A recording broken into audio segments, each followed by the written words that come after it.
Shalom, selamat malam. Kalau saya tanya, ini rumahnya siapa, tuan rumahnya siapa? Ada banyak ternyata. Jadi yang tuan rumahnya Randy.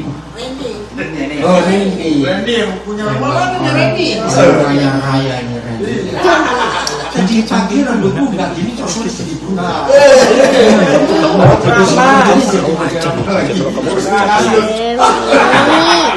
Yang ikuti di rumah, ya, dimanapun saudara berada, dan dari Australia juga saya lihat ini, ya, kami ada di mana ini ya? Walnut di California, Los Angeles. Makasih kepada semua, khususnya Pastor Sam yang membuat kita boleh kumpul lagi bersama-sama. Ada berapa yang belum kenal.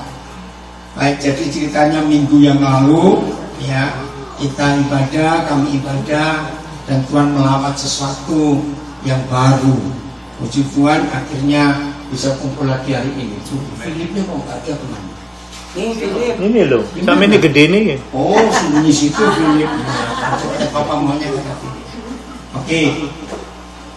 Sebelum kita belajar firman Tuhan, betul-betul namanya divine appointment. Karena Rian, Elsa, suami istri pengantin baru tanggal menikah tanggal 11, kok bisa ketemu tadi pagi di Hollywood itu kan nggak masuk akal. Begitu sampai tadi kaget di tengah kanan nggak ada orang manggil nama saya dari Indonesia. Satu roh Pak. Ya, itu cara Tuhan banget. Dan mereka dua tuh nggak rencana untuk pelayanan. Nah, yang saya mau cerita, saudara, percayalah bahwa Tuhan itu seorang pelukis yang hebat. Amin. Tuhan kita juga seorang apa itu? Yang merajut, apa bahasa Inggrisnya? Buat lukisan. Designer weaving, ya, tenun itu yang hebat sekali. Tuhan itu kalau bekerja, saya mau pakai ilustrasi ini. Tahu permainan puzzle? Tahu. Pasalnya, saya nggak akan lupa ketika saya umur 30 tahun, saya ada di Jerman, terus saya dikasih hadiah oleh mahasiswa Indonesia di kota Aachen, puzzle yang jumlahnya 2000 keping. Kamu pikir ini nganggur? 2000 keping. Dan itu lukisan Rembrandt yang night watch, yang gelap itu loh. Tapi dari situ saya belajar.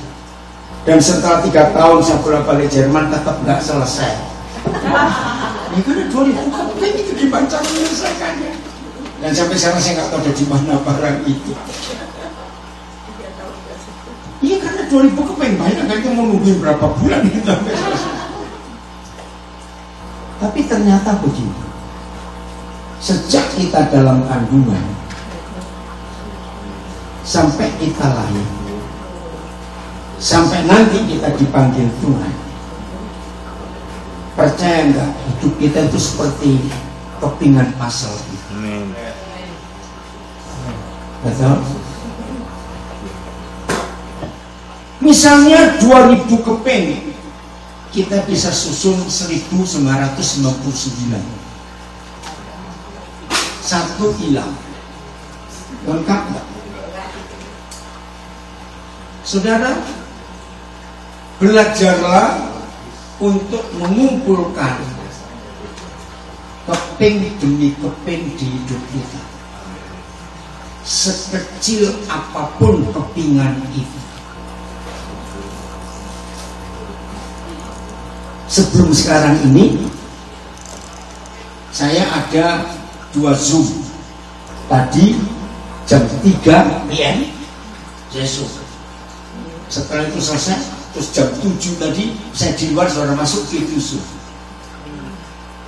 Nah dari 2 Zoom tadi saya mengajar, itu ternyata saya harus cerita tentang sejarah kehidupan saya yang saya alami sejak kecil, yang rasa tidak enak itu. Nah saudara, terjadi hal apapun yang tidak enak di hidup ini, ya saya ulangi, terjadi hal-hal yang tidak enak sekalipun di hidup ini, jangan pernah buang kepingan itu.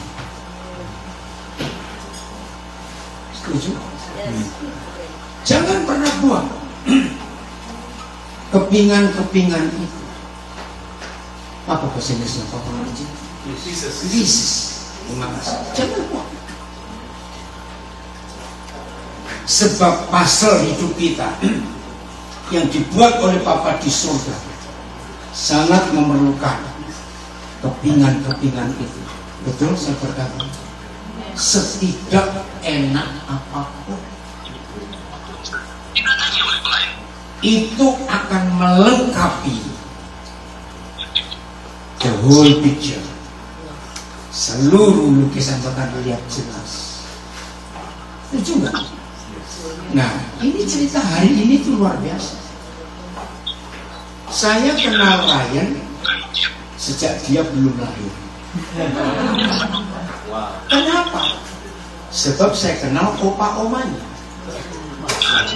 Nah, opa omanya itu satu anggota paduan suara di sebuah gereja di Surabaya sejak tahun 70. Nah, sampai opa-opanya melahirkan 3 anak. Anak pertama itu papanya Ryan. Om Eldi itu yang bungsu. Nomor 2. No ya bungsu toh. Ya. Nomor 2 perempuan ada di Lombok sekarang. Yang nomor 3 omnya Ryan ini pendeta di Bali. Ya Om Eldi. Ya kalau ada. Nah, waktu opa omanya Ryan pindah ke suatu jalan di kota Surabaya, ternyata nggak jauh dari tempat rumah kakak saya. Nah, saya tinggal dengan kakak saya. Ada gangguan? Enggak. Itu. Billy Bos, ada gangguan? Billy Bos ada gangguan? Enggak dijawab. Enggak. Nah, oke, saya lanjut. Nah, saya itu guru sekolah minggu, saudara. Jadi ketika saya tahu opa-omanya Ryan itu pindah ke dekat tempat kakak saya tinggal dengan kakak saya. Jadi selama 7 tahun, setiap minggu pagi saya jemput papanya, adiknya, om tantenya itu boncengan motor. Bertiga, ya. Jadi berempat dengan saya bisa bayangkan. Kalau hujan, kami pakai jas hujan besar. Ini 3 ditutup semuanya di situ. Bisa bayangkan itu. Kenapa? Bisa 4.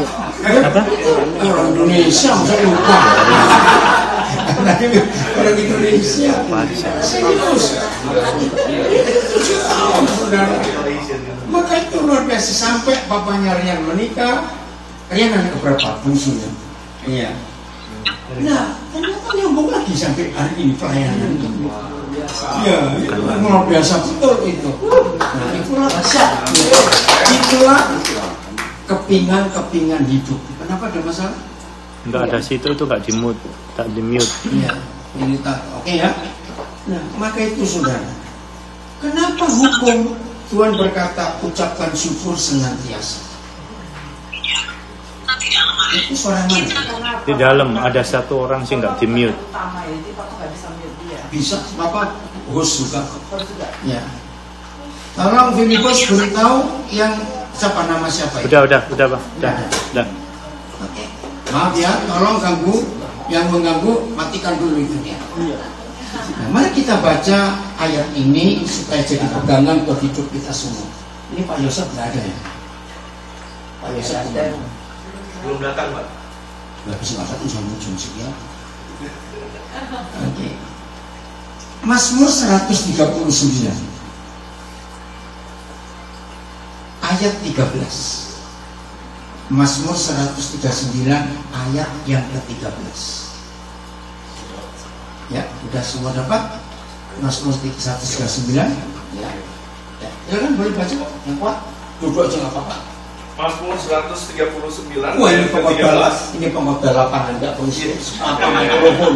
Puji nama Tuhan. Ya. Sebab engkaulah yang membentuk buah pinggangku, menenun aku dalam kandungan ibuku. Ya. Bahasa Inggrisnya silakan. Yang bawa. For you created my inmost being, you knit me together in my mother's womb. Saudara keluarkan kata you knit me. Knit tahu ya? Bukan menjahit, menenun. Saudara, inilah bukti bahwa kita ini handmade, bukan factory made. Betul? Apa bedanya buatan tangan dan buatan pabrik? Ayo, apa bedanya buatan tangan dan buatan pabrik? Buatan tangan alami. Ya, mesin, betul, pabrik mesin, betul. Bukan itu. Buatan tangan alami. Iya, unik. Kenapa Pak Pendetanya terlambat? Ini terlambat betul, Pak. Oh iya Pak Pendetanya ini. Saya tempat duduk di mana? Buatan tangan itu pasti mahal, handmade. Walaupun bentuknya nggak teratur. Ini keren, alat ini keren sekali, menenun. Saudara, kita perhatikan, manusia yang ada sekarang sudah 8 miliar jumlahnya. Yang sudah mati sejak zaman Adam berapa? Yang akan lahir nanti beberapa detik ke depan, segitu banyaknya manusia, nggak ada yang sama. Kalau binatang kan beda, betul? Binatang cuma beda warna bulunya saja. Wajahnya mereka sama-sama. Kalau kita bahkan kembar identik. Bahasa Inggrisnya betul-betul kembar identik. Satu telur. Pasti ada bedanya. Heran, entah di bagian mana Tuhan. Nah, ini ayatnya. Begitu teliti Bapak kita itu. Kalau kita lihat sebuah tenunan, tidak ada satupun yang sama. Nah, inilah bukti. DNA kita nggak ada yang sama.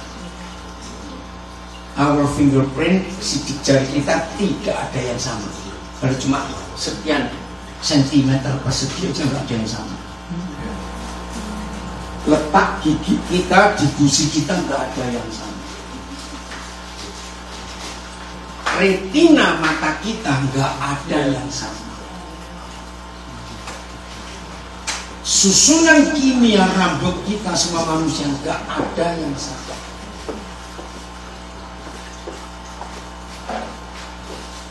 Maka itu jangan anggap enteng dan membuang kepingan hidup yang kita anggap sepertinya nggak bagus. Jangan. Separah apa masa lalu kita, sehancur apa masa lalu kita, sejelek apa masa lalu kita, ingat ayat 13 ini. Kita ini handmade dari tangan Tuhan yang luar biasa.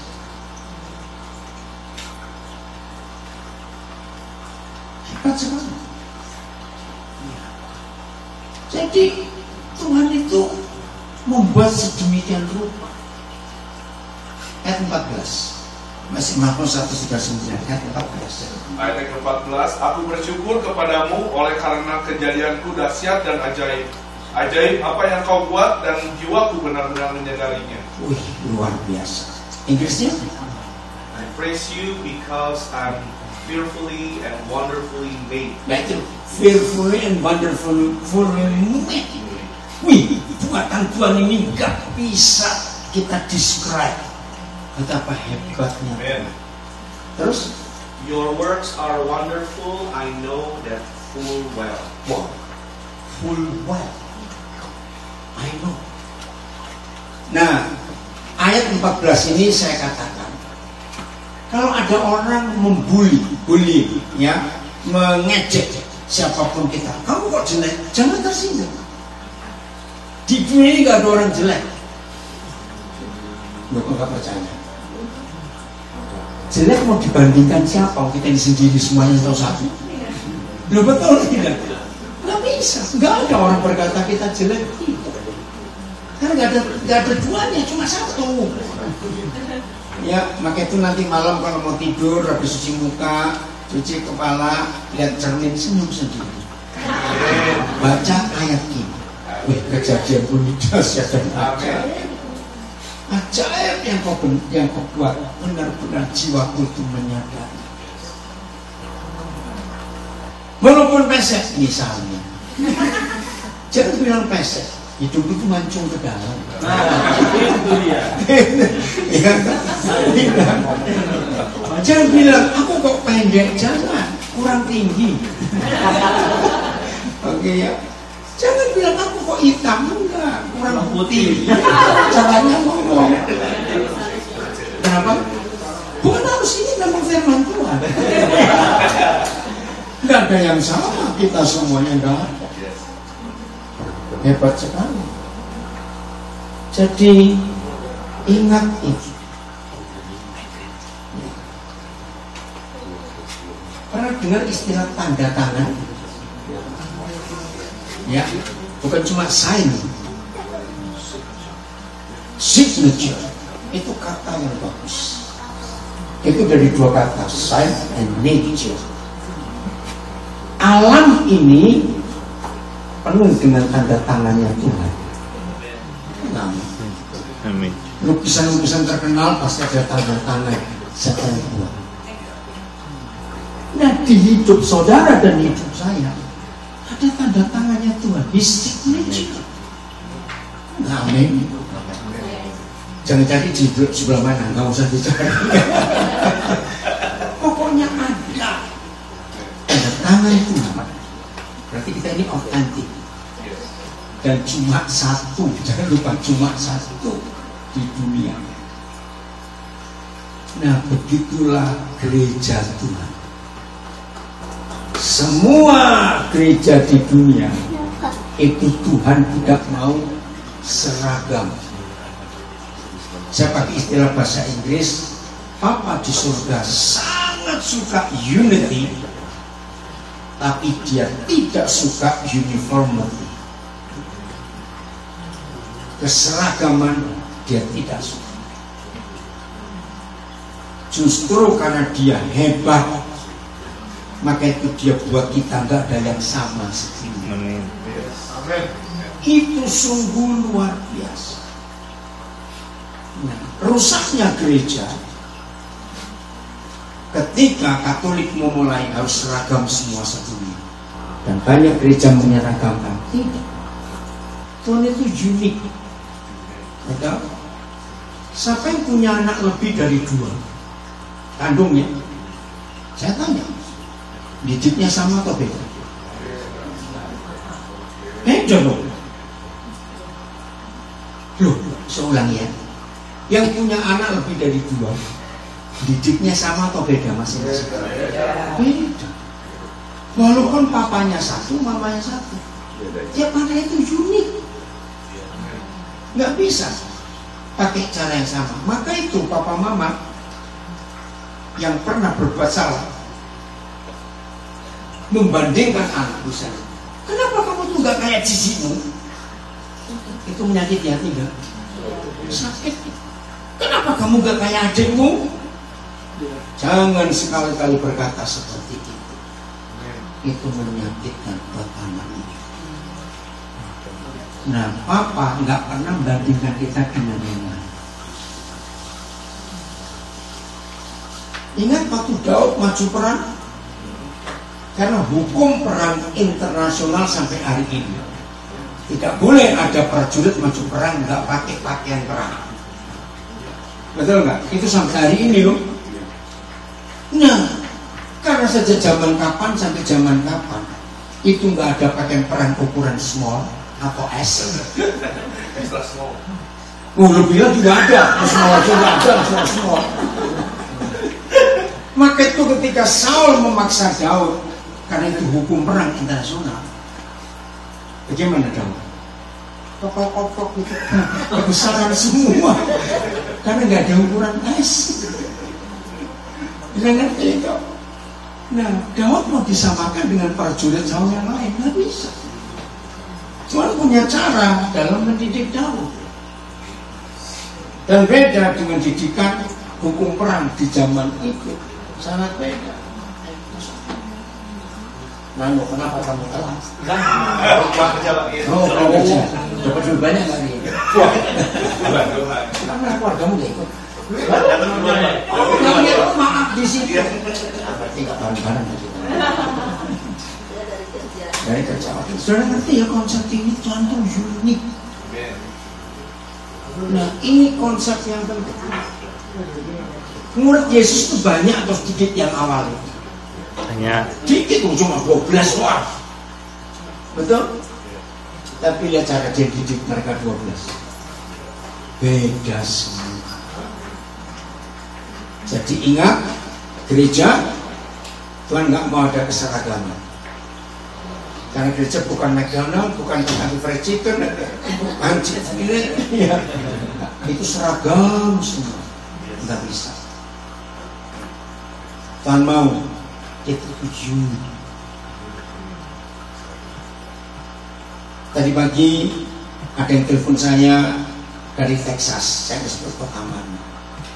Nah, saya tahu mereka pendeta ini under salah satu denominasi. Terus saya tanya, loh, kok bisa begini? Itu jawabannya mengatakan, saya ini hamba Tuhan, bukan hamba organisasi. Saya akan menjalankan apa yang Tuhan inginkan. Saya bilang, kamu gak takut dipecat? Tidak apa-apa, asal Tuhan gak mencat saya. Karena saya bilang. Nah, jadi setiap gereja itu unik. Tuhan punya cara berbeda. Mari kita baca ayat ini. Keluaran 25 ayat 20. Ribuan tahun sebelum ada gereja denominasi, Tuhan sudah pesan ini kepada Musa. Keluaran 25 ayat 20. Itu Pastor Sam minta Roh Kudus sendiri apa keunikan jemaat ini. Ya Roh Kudus yang bekerja. Jangan mau diseragam. Keluaran 25 ayat yang ke-20, grup-grup itu harus berarti saya salah. 20 ayat 25. 25. Maaf. Keluaran 20 ayat 25. Keluaran 20 ayat 25, tetapi jika engkau membuat bagiku mezbah dari batu, maka jangan engkau mendirikannya dari batu pahat. Sebab apabila engkau mengerjakannya dengan beliung, maka engkau melanggar kekudusannya. Beliung itu tata. Apa bahasa Inggrisnya apa? Coba baca bahasa Inggrisnya. If you make an altar of stones for me, do not build it with dressed stone. Oh, dressed stone, ya. For you will defile it if you use a tool on it. Betul, soalnya. Saudara coba renungkan sebentar. Mana lebih bagus mezbah dibangun dengan batu pahat dan batu utuh secara mata? Itu pahat. Pahat dong, rapi, teratur, sama, simetris.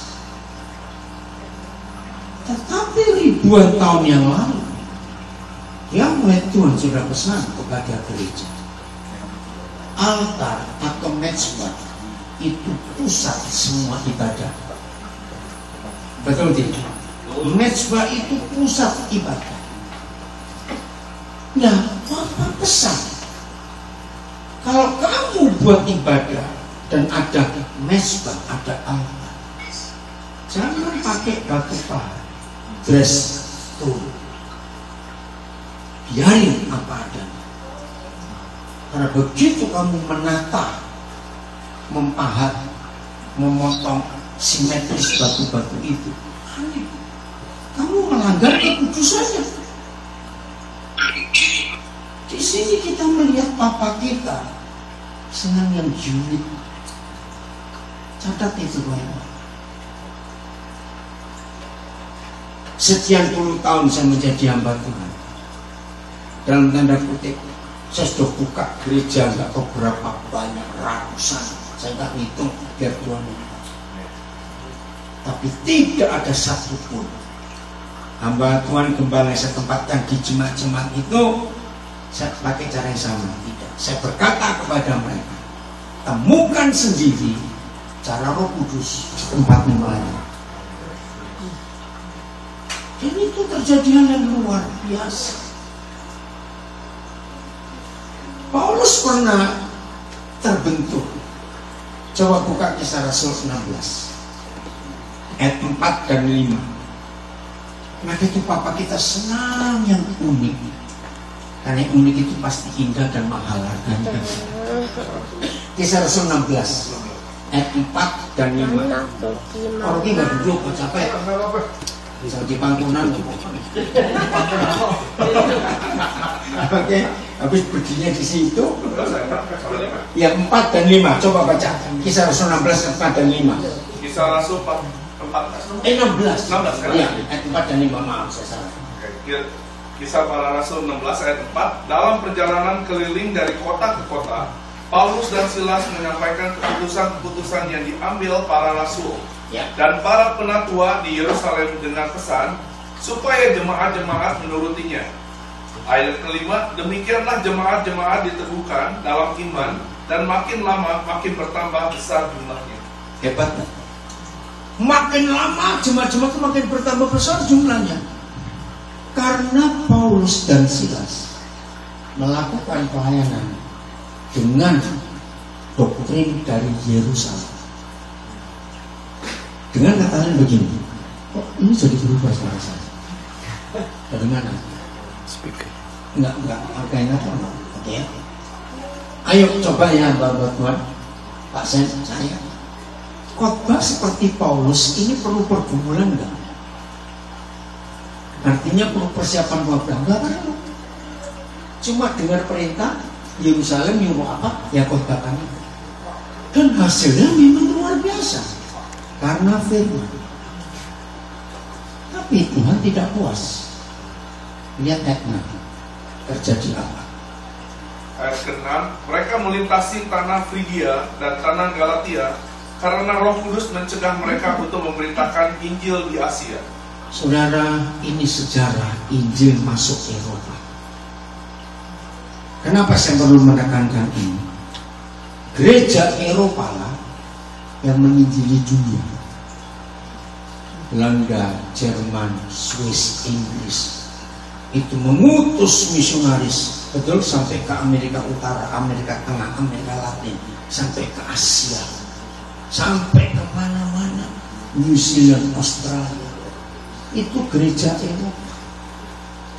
Dan ini sejarah. Paulus, orang Yahudi asli, ketika dia berjumpa Yesus Juru Selamat, maka hatinya untuk orang-orang Yahudi sebangsanya besar sekali. Maka itu dia menginjil di Asia untuk orang-orang sebangsanya. Tapi Tuhan tahu, di antara rasul-rasul masa itu, Paulus ini yang paling jenius, smart. Dan Paulus ini warga negara Roma. Zaman itu Roma itu negara besar di dunia. Orang yang punya paspor kerajaan Roma itu bebas kemana-mana. Dan Paulus ini menguasai beberapa bahasa. Maka itu Tuhan pakai dia sesuai apa yang dia punya. Nah, ini yang Tuhan ingin dari kita. Ngikuti saya? Nah, ngerti ya maksudnya? Tapi ketika Tuhan tahu Eropa harus diinjili, dan yang dipilih adalah Paulus karena dia warga negara Roma, bisa bebas ke Eropa, dan dia bisa bahasa Yunani, bahasa Roma, bahasa Ibrani. Roh Kudus mencegah mereka, bukan mencegah untuk memberitakan Injil, mencegah untuk menginjil di Asia, catatnya. Tapi Paulus nggak ngerti kenapa dilarang. Hatiku untuk bangsaku kok. Ayat 7. Dalam kemototannya Apa yang terjadi? Ayat 7. Ayat yang ke-7, dan setibanya di Misia, mereka mencoba masuk ke daerah Bitinia. Ya, terus. Tetapi Roh Yesus tidak mengizinkan mereka. Saudara, keluarkan kata mereka mencoba masuk ke daerah Bitinia. Itu masih wilayah Asia. Dan hebatnya, nama-nama wilayah itu masih ada sampai hari ini. Dan itu di daerah Turki sekarang. Karena Paulus ngotot, tetap mau ke Asia. Roh Kudus datang, dia lawan. Nah, ini dalam pengertian sederhana, bukan pengertian teologi. Ternyata buat Paulus, Roh Kudus itu dianggap teman saja. Nah, Roh Kudus lapor ke Tuhan Yesus, dia berontak. Ngerti? Akhirnya Yesus yang datang sendiri. Nah, ketika Roh Yesus yang datang, Paulus ingat perjumpaan pertama kali dengan Tuhan Yesus. Masih ingat perjalanan ke Damsyik? Wah, begitu Paulus tahu Roh Yesus datang, tobat aku Tuhan, tobat. Ya sudah, ini luar biasa konsepnya. Nah, yang menarik apa yang saya katakan keseragaman tadi. Saudara baca sampai selesai Kisah Rasul 16, dan Paulus sudah sampai ke Eropa. Ya, Makedonia adalah wilayah pertama Eropa, perbatasan dengan Turki. Itu sampai hari ini. Begitu Turki itu negara unik, ada Asianya, ada Eropanya. Dan itu dibelah oleh Selat Bosporus. Unik sekali negara itu. Sampai selesai penginjilan di Eropa, tidak ada satupun catatan Paulus kirim email ke Petrus atau WhatsApp. Ngerti istilahnya? Loh, kan tadi dari ayat 4-5 kan ditulis bagaimana sikap dua orang ini, Paulus dan Silas, tunduk kepada sinode, istilah begitu. Ternyata ketika Roh Kudus dan Roh Yesus yang datang, Paulus tahu nggak perlu minta izin dulu ke sana. Nah, ini prinsip pelayanan saya lakukan sampai hari ini. Saya nasihatin teman-teman saya, ketua sinode, ketua BPD, ketua wilayah. Kamu itu nggak tahu daerah di mana saudara kita itu berada. Biarkan Roh Kudus memimpin mereka. Jangan sok mencampuri. Maka itu seharusnya gereja belajar di Kisah Rasul 16. Hargai pimpinan Roh Kudus pada saudara-saudara kita yang ada di tempat-tempat pelayanan yang kita nggak ada di situ. Dan ini saya lakukan sampai hari ini.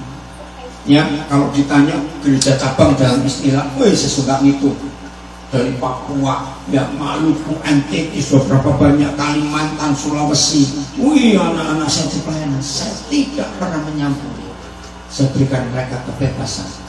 Roh Kudus memimpin apa kerjakan. Nah, itu unik, beda semua. Jadi ingat ya, Tuhan suka unity, but not uniformity. Ingat itu. Maka itu ketika keseragaman dipakai, Roh Kudus terbelam. Betul? Ya, ketika keseragaman dipakai, Roh Kudus terbelam. Maka itu minggu kemarin ketika Pastor Sam berkata, kami mau jadi gereja yang apa istilahnya? Bukan yang mempengaruhi gereja yang lain di California. Apa itu selama pasien? Transformation. Ya, transformation church. Ayo kerjakan itu. Jangan mau diseragamkan oleh apapun juga. Hargai pekerjaan Roh Kudus di tempat kita masing-masing.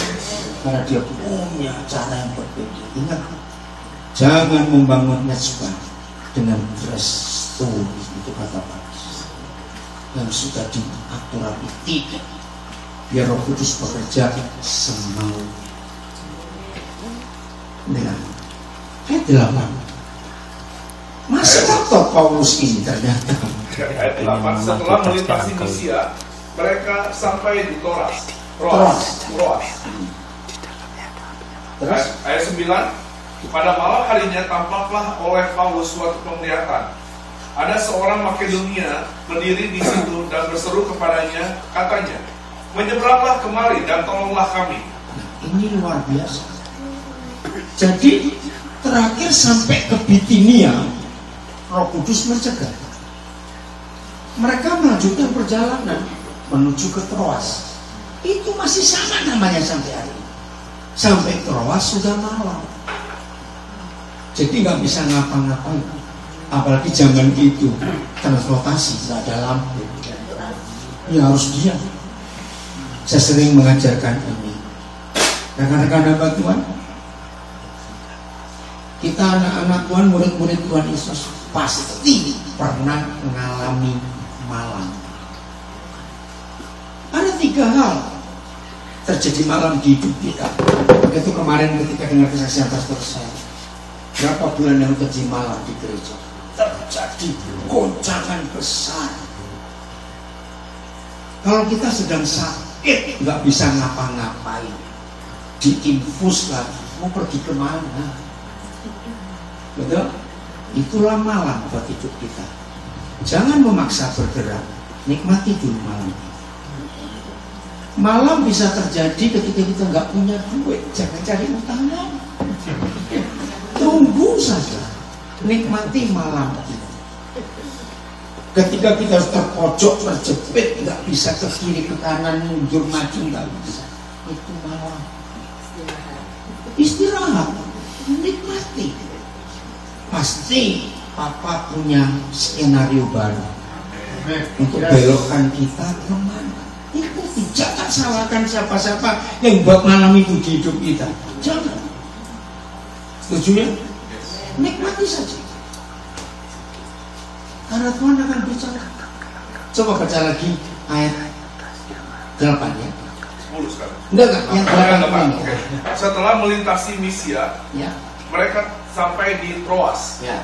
Ayat 9, pada malam harinya Nah, tampaklah sampai Troas, lalu malam, ya Paulus harus istirahat, gak bisa kemana-mana. Lalu tampaklah oleh Paulus suatu penglihatan. ya stop dulu, penglihatan. Nah, ini pertanyaan. Menurut saudara, Paulus tidur atau tidak? Malam. Tidur atau tidak? Salah jawab gak apa-apa, gak akan cukup, tetap bisa makan. Tidur ayam. Ayo, tidur atau tidak? Kau tahu? Enggak ada tulisan gak tidur. Bilangin penglihatan. Nah, kalau tidur mau Paulus bergumul. Jadi malam itu dia bergumul, suruh kemana ini? Ke situ nggak boleh, ke sono nggak boleh, ke sini nggak boleh, suruh kemana? Dalam pergumulannya tampaklah sebuah penglihatan. Ada orang Makedonia. Nah, dari pakaiannya ini pakaian Eropa. Paulus orang Asia. Dalam penglihatan itu orang Makedonia panggil dia. Ayat 10. Ayat 10. Setelah Paulus melihat penglihatan itu, segeralah kami mencari kesempatan Stop dulu. Setelah Paulus dengan Silas menerima penglihatan itu, segeralah kami mencari kesempatan. Saya bisa tahu kalimat ini artinya. Walaupun ada tanda tanya, Paulus malah mikir, oh jangan-jangan. Ya, bisa tuh terjadi itu. Oke, belum selesai. Lanjutkan. mencari kesempatan untuk berangkat ke Makedonia. Nah, lihat kalimat ini. Sebab ya terus Karena dari penglihatan itu kami menarik kesimpulan bahwa Allah telah memanggil kami untuk memberitakan Injil kepada orang-orang di sana. Saudara perhatikan kalimat. Kami mencari kesempatan. Itu artinya apa? Masih coba-coba. Tapi dia nurut mencari kesempatan. Karena dari penglihatan itu kami menarik kesimpulan Tuhan menyuruh kami ke Eropa. Dan itu terjadilah keselamatan yang besar di Eropa gara-gara ketaatan Paulus berani melawan Petrus di Yerusalem. Ketika kalimat ini ya, berani melawan Petrus di Yerusalem dan Petrus nggak tersinggung. Ini masalahnya. Karena banyak pemimpin tersinggung kalau anak buah berani melawan. Dan itulah rusaknya gereja Tuhan. Dia nggak ngerti nggak apa-apa. Senyum saja. Jadi bahaya loh, kantor-kantor sinode itu bahaya kalau nggak tahu rencana Tuhan di hidup yang terjadi di bawahnya. Ini kisah ini luar biasa. Nah, inilah keunikan Tuhan kita dalam hidup. Maka itu kalau kita belajar kisah para rasul mengenai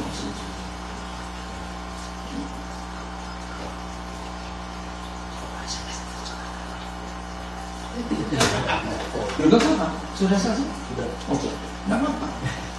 Saudara, maka itu saya itu paling nggak suka kalau ada teman-teman saya pendeta diterjemahkan ngomong sendiri. Saya menerjemahkan bingung. Saya udah marah, nggak bisa begitu. Harga orang dan nggak ngerti bahasa kita. Nah, jadi harus begitu. Karena ini konsep penting dalam hal kita. Jangan ketua-ketua daerah, pimpinan wilayah atau sinode sok jadi Tuhan tanpa mengerti di lapangan itu terjadi apa. Harganya Roh Kudus punya cara yang unik. Kan nggak ada yang sama. Katakan apa? Beda semua. Jadi rusaknya gereja Tuhan karena keseragaman ini. Sama. Ketika kamu mulai pujian pelan 2 kali. Pujian pelan terus doa. Pujian praise lagi. Kencang-kencang rame. Terus mau masuk khotbah pujian pelan lagi. Nggak harus begitu. Setuju? Itu seragam yang Tuhan nggak suka. Harus berubah semua. Amin ya. Kenapa ada sesuatu di sini? Itu kenapa? Oh, nggak apa-apa ini. Oh, jangan dengerin terus ya, jangan terganggu. Itu urusan nanti aja. Betapa indahnya kalau kita hidup dipimpin oleh Roh Kudus. Karena Roh Kudus itu arsiteknya gereja, bukan teologi. Ya, nah. Singkat kata, kalau saudara baca 27 kitab Perjanjian Baru, Matius sampai Wahyu itu 27. Hampir semua selalu ada kata penutup, ada ending, ya ada kesimpulan. Baca. Tapi satu-satunya kitab Perjanjian Baru yang nggak ada endingnya, nggak ada penutupnya, nggak ada salamnya, itu cuma Kisah Para Rasul. Saya pernah tanya pada Bapak di surga, kenapa kitab ini tidak ada endingnya, nggak ada penutupnya, nggak ada kata salam? Satu-satunya dari 27 kitab. Kaget ketika Roh Kudus menjawab, sebab Kisah Rasul nggak akan pernah bisa diakhiri sebelum semua orang mendengar Injil. Berarti kalau Pak Sam dari Indonesia sampai ke Amerika, siapa saudara juga datang, Ryan dibawakan kemana-mana, saya dibawa Edi kemana juga, berarti saudara dan saya sedang menulis pasal beberapa juta. Itu hebatnya Kisah Para Rasul, nggak akan pernah ditutup sebelum Injil sampai ke seluruh dunia. Itu pekerjaan Roh Kudus. Begitu saya katakan lagi, arsiteknya gereja itu Roh Kudus, bukan doktrin cara. Kita buktikan itu Paulus setelah pasal 16 itu dia menulis ini, Kisah Rasul 20 ayat 22. Kisah Rasul 20 ayat 22. Kisah Para Rasul 20 ayat 22. Tetapi sekarang sebagai tawanan roh, aku pergi ke Yerusalem dan aku tidak tahu apa yang akan terjadi atas diriku di situ. Selain ayat 23, selain daripada yang dinyatakan Roh Kudus dari kota ke kota kepadaku, bahwa penjara dan sengsara menunggu aku. Saudara, dua ayat ini unik sekali. Tetapi sekarang, apa arti kata sekarang? Bukan sekarang, now. Kalau kita baca baik-baik, kata now sekarang itu setiap hari. Karena besok kita baca bunyinya. Loh, kalau besok kita baca ayat ini bunyinya Sekarang juga. Kita baca 5 tahun lagi. Tetap sekarang. Yang belum tahu sebentar. Alkitab ini satu-satunya buku yang penulisannya tensisnya present tense. Karena ada kata hari ini dan sekarang. Buku lain tidak ada yang berani nulis kata hari ini. Pasti waktu itu, nanti, dahulu. Tahu kenapa?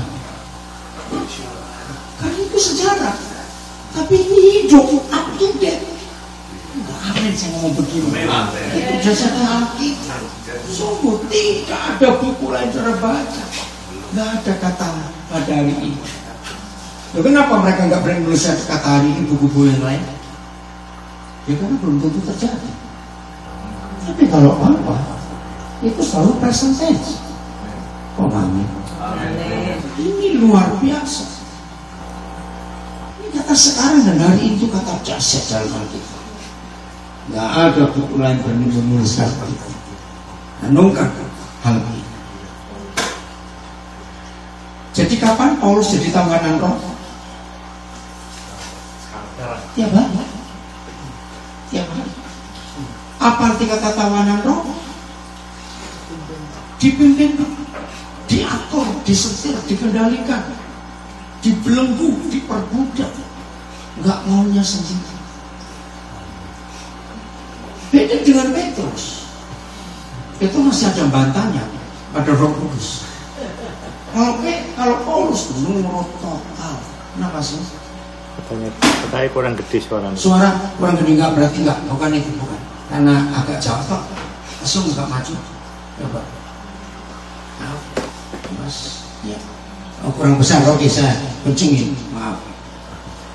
Jadi Paulus itu adalah contoh gereja yang benar, yang diatur, dikuasai, dituntun oleh Roh Kudus, bukan oleh kantor sinode. Maaf.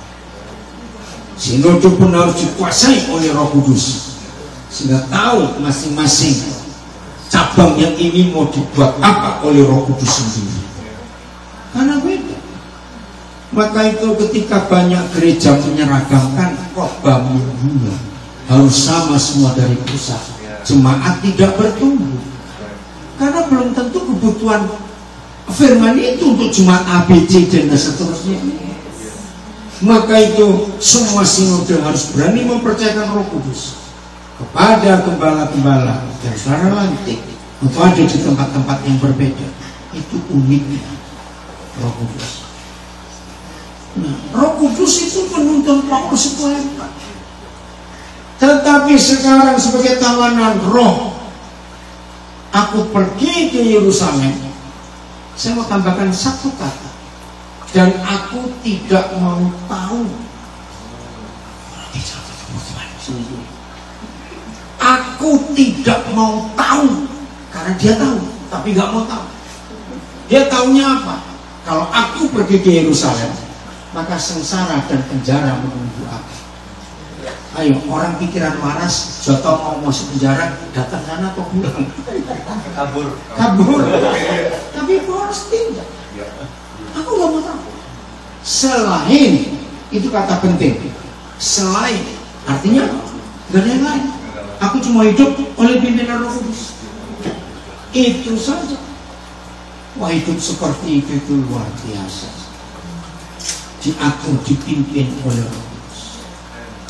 Nah, kalau di LA ada orang namanya Utomo, itu seperti Roh Kudus. Nggak tahu kenapa Utomo. Nah, jadi biar Roh Kudus yang bekerja dalam hidup. Kenapa ibu kok bisik-bisik? Ibu, ada apa? Masakan? Enggak. Dengerin dulu. Itu urusan nanti. Kenapa? Nah, makanya nanti aja. Ya, urusan lain, urusan perut nanti. Ini urusan foto-foto korupsi nanti saja. Ya, supaya sambung terus kita ini belajar. Maka berbahagialah kerajaan surga kalau masing-masing kita hidup dituntun, diatur, dikuasai oleh Roh Kudus. Pasti gak akan salah. Nah, ini yang beda antara Petrus dengan Paulus. Coba tanya. 27 kitab Perjanjian Baru, 14 itu tulisan Paulus. Roma sampai Ibrani 100% itu Paulus. Berarti 51%. Saya pernah bongkar 90% kurang lebih topik-topik yang Paulus tulis sebagai firman itu tidak pernah diajarkan oleh Tuhan Yesus. Itu saya kaget. Nah, Tuhan Yesus pernah ninggalin buku nggak untuk Paulus? Lu pernah nggak meninggalkan buku? Tuhan Yesus pernah buka sekolah kita setelah dia naik ke surga. Nah, terus Paulus ini sekolah di mana? 90% yang dia ajarkan itu nggak pernah disampaikan dari Roh Kudus. Dan yang lebih penting lagi, Paulus pernah ketemu Tuhan Yesus nggak? Boro-boro ketemu dia benci. Ya tapi nggak ketemu, gimana sih? Nggak cuma bawa-bawa dia bilang ketemu, bukan dengan suaranya lain lagi. Nah, Petrus nulis berapa kitab? Cuma 2. Itu pun 1 dan 2 Petrus. Iya, cuma 1 ya. Padahal Petrus ini yang kumpul Yesus sejak semula. Bahkan Petrus ini yang satu-satunya murid yang mengalami semua mujizat Yesus. Jalan di atas air, siapa yang pernah? Betul? Mertua sembuh, siapa yang pernah? Dia motong telinganya Malkus, mujizat terjadi tanpa operasi, nempel lagi oleh Tuhan Yesus. Bayangkan, dia mengalami semua mujizat, cuma nulis 2 kitab. Pastornya bilang itu sebenarnya cuma 1. Ya, Paulus bisa 14 karena hidupnya dipimpin oleh Roh Kudus. Dan Roh Kudus yang mengajarkan semuanya. Buktinya ada di Injil Yohanes. Kita buka 2 ayat ini, mudah-mudahan yang terakhir. Mudah-mudahan ini kenapa? Irwan. Enggak apa-apa, mudah-mudahan dong. Yohanes 14 ayat 26. Ini hebatnya Roh Kudus. Yohanes 14 ayat 26.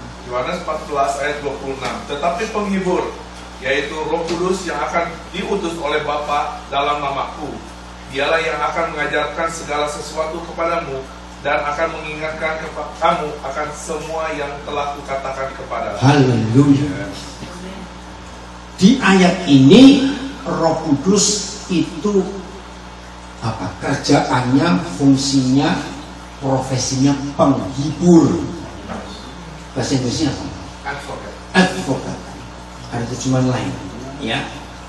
Kalau dia penghibur, counselor, ya, apalagi ada istilah lagi, parakletos itu dalam bahasa Yunani. Jadi kerjaannya menghibur atau apa? Kalau dia penghibur, menghibur. Tapi Tuhan Yesus berkata dia akan mengajarkan kepada kamu tentang berapa hal? Segala sesuatu. Nah, dari ayat ini saya belajar, mama-mama dilarang keras mengajar anak-anaknya. Nggak ngerti? Mama-mama dilarang keras ngajar anak diri.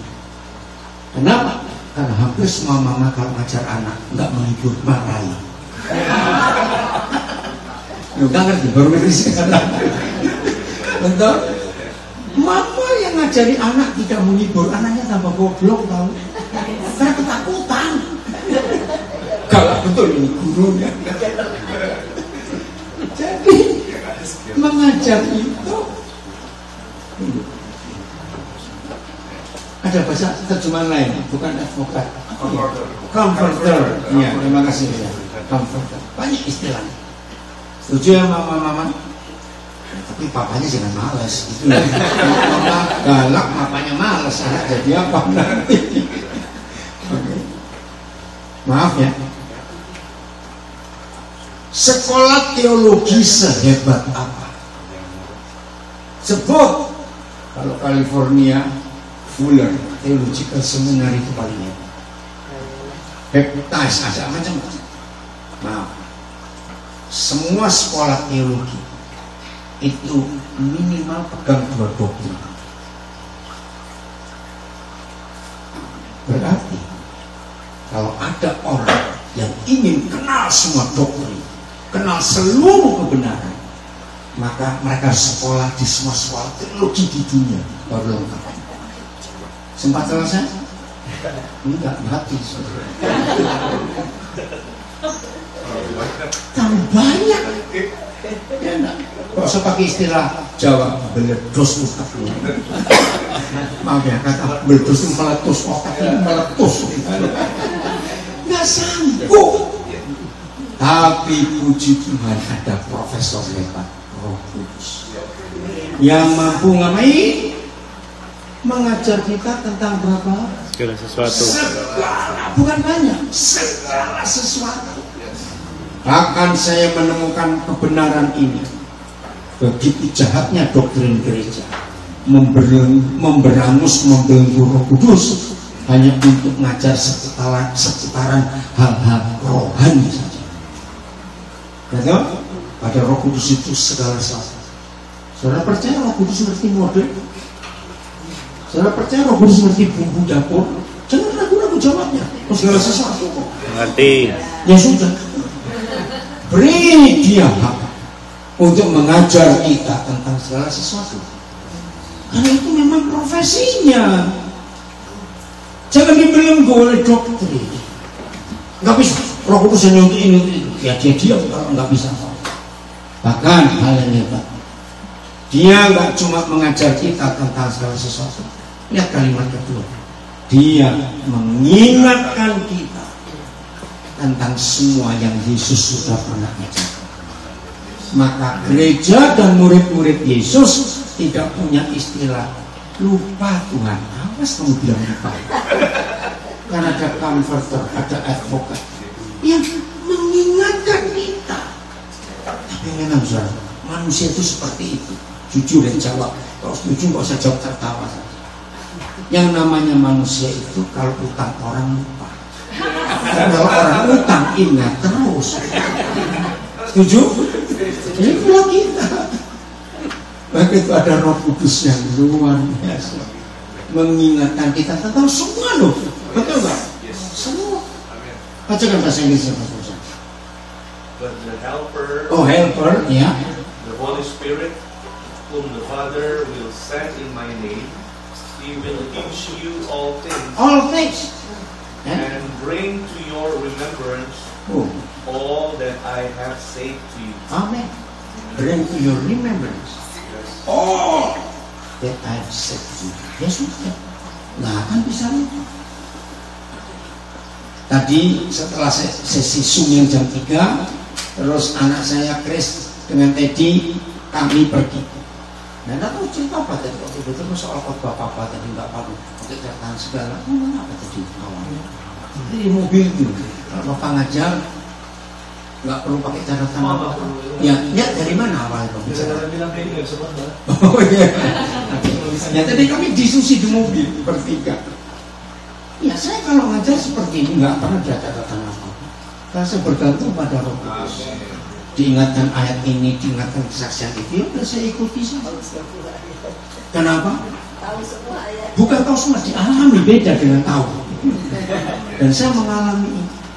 Maka itu, maaf ini saya cuma cerita. Kalau saya disuruh ngajar sehari mau 5 kali, 6 kali, saya nggak akan pernah merasa capek. Karena nggak pakai kekuatan saya. Nggak mikir, terus nyatetin, terus baca buku ini. Wah.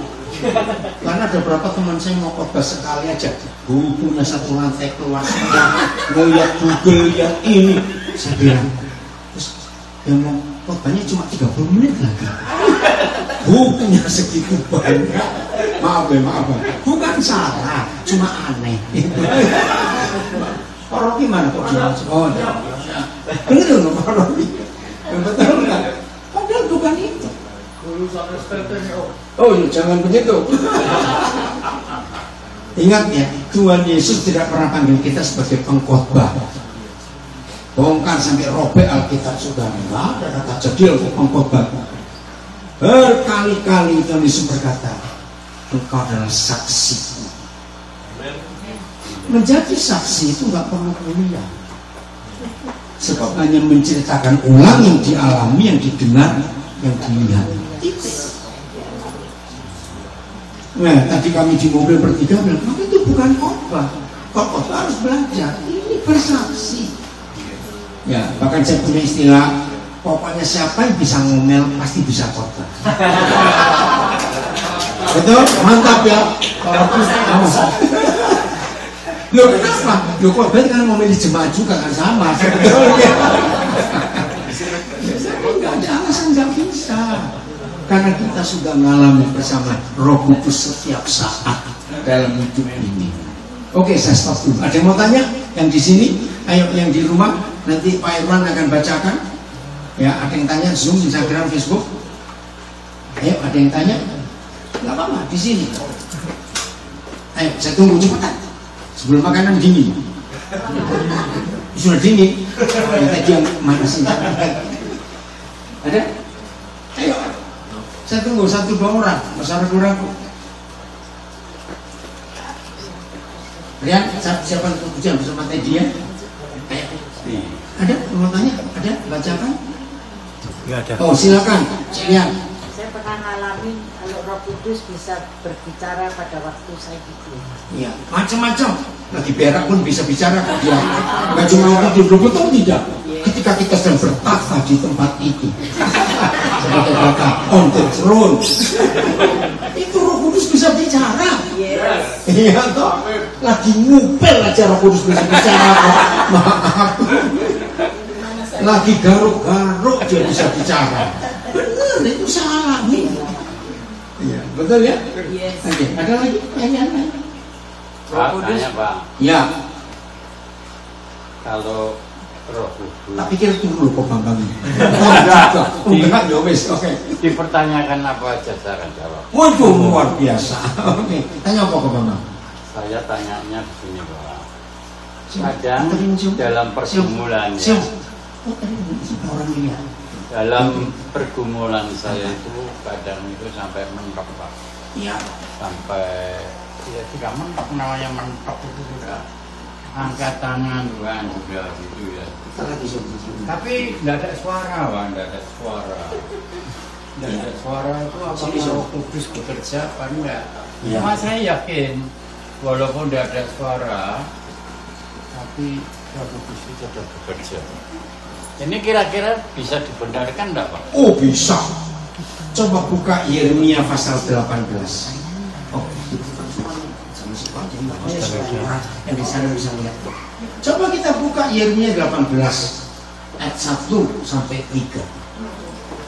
Jadi Pak Bambang tanya, saya pernah mentok untuk mendengar suara Tuhan, tapi kok tidak ada suara. Nah ini dia. Tuhan itu kadang-kadang nggak perlu berfirman, bersuara. Baca. Yeremia 18 ayat yang pertama, Ya. firman yang datang dari Tuhan kepada Yeremia bunyinya. Ayat yang kedua, pergilah dengan segera ke rumah tukang periuk. Di sana aku akan memperdengarkan perkataan-perkataanku kepadamu. Stop, dengarkan. Yeremia dapat perintah. Pergilah kamu ke rumah tukang periuk, sebab aku akan memperdengarkan perkataan-perkataanku kepadamu. Logika saya, berarti di rumah tukang periuk ada fellowship atau ada khotbah. Karena di sanalah aku akan memperdengarkan perkataan-perkataanku. Pak Bambang ingat ini. Lihat ayat itu. Ayat yang ketiga, lalu pergilah aku ke rumah tukang periuk, dan kebetulan ia sedang bekerja dengan Pelarikan yang bunyi itu ya, yang apa, kayu yang diputar terus. Ayat yang keempat, apabila bejana yang sedang dibuatnya dari tanah liat di tangannya itu rusak, maka tukang periuk itu mengerjakannya kembali menjadi bejana lain menurut apa yang baik pada pandangannya. Sampai di sini kok Bambang, nggak ada khotbah, nggak dengar suara apa-apa. Yeremia cuma melihat sebuah adegan. Tahu tukang periuk ini, the potter? Yes. Ternyata bejananya itu rusak, nggak dibuang tanah liatnya, tapi dibentuk jadi bejana lain. Ternyata itu firman. hanya melihat sesuatu. Oh, ada yang amin. Oh, dipendem, ya wis. Ketenggengan. Oh, ketenggengan. Iya. Saudara, saya punya pengalaman. Maaf ya, bagi saudara yang baru-baru kenal saya belum lama, maaf Pak, kenapa cara saya menyampaikan firman, maaf ya, itu beda dengan sistem teologi. Kenapa apa yang saya ajarkan begitu gampang dimengerti? Karena 90% pewahyuan Roh Kudus kepada saya bukan karena saya baca buku teologi, tapi melihat semua peristiwa dan mengalami semua peristiwa. Ini tema khotbah ini gara-gara Teddy dipanggil Rian tadi. Makanya saya bilang ada pasal, saya nggak ada persiapan. Kan ini aneh, loh, Amerika dan Indonesia kok bisa itu loh. Bukan soal itu kok bisa. Iya. Kalau cuma ketemu Jakarta ya oke lah. Ini ketemunya di Amerika juga luas. Ini loh cara hidup. Maka itu jangan pernah buang kepingan-kepingan pasal di hidup kita. Tunggu, kumpulkan dulu. Kalau hari-hari ini kita belum tahu ini matchingnya di mana, biarin dulu, kumpul saja. Nanti satu hari pasti ketemu. Ketika suatu hari, bayangkan ada satu keluarga punya 2 anak laki-laki. Aduh, kalau saya ingat, anak pertama lagi jadi dokter spesialis, meninggal kecelakaan umur 26, belum menikah. Anak keduanya autis. 3 bulan setelah anak pertama meninggal, papanya meninggal.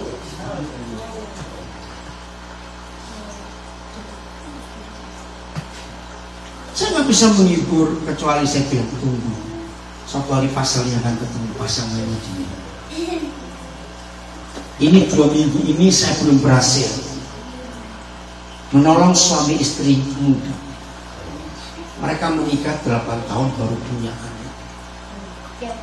2 minggu lalu anak ini, anak pertama umur 1,5 bulan, lagi di TTI tersedak meninggal. Saya disuruh menghibur, nggak bisa, karena saya nggak ngalah. Biar Tuhan saja bisa menghibur. Marah si mama muda wajar. Kalau memang harus mati, kenapa kau beri kepada kami? Saya cuma menenangkan dia. Saya cuma berkata, setuju ya kamu kata. Tapi tunggu pasalnya akan kelihatan nanti. Gambarnya apa tuh? Whole picture. Ini lagi hidup. Maka itu saudara, jangan maksa Tuhan untuk bicara audible kepada kita. Audible ya? Lewat ini. Saya kalau lihat anak-anak kecil lagi main lari-lari, saya bisa ketemu bahan baru di situ. Kan lihat anak-anak itu lucu. Maka itu ada istilah dalam dunia anak-anak. Anak-anak itu cuma bisa dilihat, jangan didengerin. Stres dengerin anak-anak. Iya. Lihat aja, udahlah maunya apa. Dari melihat mereka main, mereka begini, ada pelajaran kehidupan yang luar biasa. Maka itu banyak orang kagum kalau saya lagi ngajar, ada anak-anak ribut, saya nggak pernah terganggu. Kenapa? Karena saya bilang dulu kita juga begitu, cuma sudah lupa. Nah, betul tidak? Kita lupa kalau betul nggak dulu itu nggak namanya anak. Maka itu saya marah kepada papa mama. Anakmu gak bisa diam. Saya bilang, sini bawa sini anakmu, saya kasih penyakit aja dia. Loh betul enggak? Anak diam itu kalau lagi sakit. Mau anakmu sakit terus diam. Maka itu saya punya kalimat. Jangan sekali-kali orang tua berkata, anakku nakal sekali. Engkau gak gitu, anakmu gak gitu, papa mama gitu. Stop berkata begitu. Kata anak nakal harus kita ganti. Mereka sedang bereksperimen. Betul enggak? Lihatin aja eksperimen mereka. Nanti kita ketemu. Mereka menemukan unik anak-anak. Amin. Maka kalau kita melihat anak-anak, nggak usah dengerin, kita nggak stres ngadepinnya. Karena kalau capek diam sendiri. Orang Jawa bilang, ya wis. Ya sudah. Satu lagi, bacakan, nggak usah sebut nama ya. Koden mau tanya, gereja Tuhan kan unik ya, tapi bagaimana dengan gereja sebagai tubuh Kristus? Ya, pertanyaannya sama. Roma 12 dan 1 Korintus 12. Kebetulan di angka pasal yang sama. Itu bicara tentang keunikan tubuh Kristus. Ayo lihat anggota tubuh kita. Alis kita 2. Jujur, nggak pernah simetris. Kecuali tato. Loh, betul nggak? Alis saja nggak simetris. Maka itu saya sarankan kalau ada ibu-ibu susah gambar alis, pakai hanger. Nanti rata udah. Nggak usah lama-lama. Gambar alis 3 jam. Ada disulap. Ya itu sulap. Ya nggak ada yang sama. Mata kita pun nggak pernah simetris. Ukur saja. Jadi satu tubuh, anggotanya banyak. Jari kanan 5, jari kiri 5 yang normal, ada yang sebabnya. Tetap nggak ada yang sama. Sidik jari ini nggak sama. Unik. Anggota tubuh kita dibagi dalam 3 hal ini. Tempatnya beda. Bayangkan kalau mata pindah ke kaki, aduh. Sakit ini makanya. Oke, betul. Tempatnya beda. Jantung, paru-paru, ginjal, empedu, semuanya ada tempat. Nomor 2, bentuknya beda. Sudah tempatnya beda, bentuknya beda. Fungsinya juga beda. Jadi yang tanya tadi, jangan dipaksakan untuk sama. Memang unik kita masing-masing. Oke? Habis?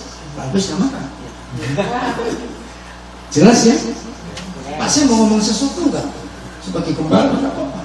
Tambahkan. Nanti biar mereka dua nyanyi sampai pagi mereka nyanyi.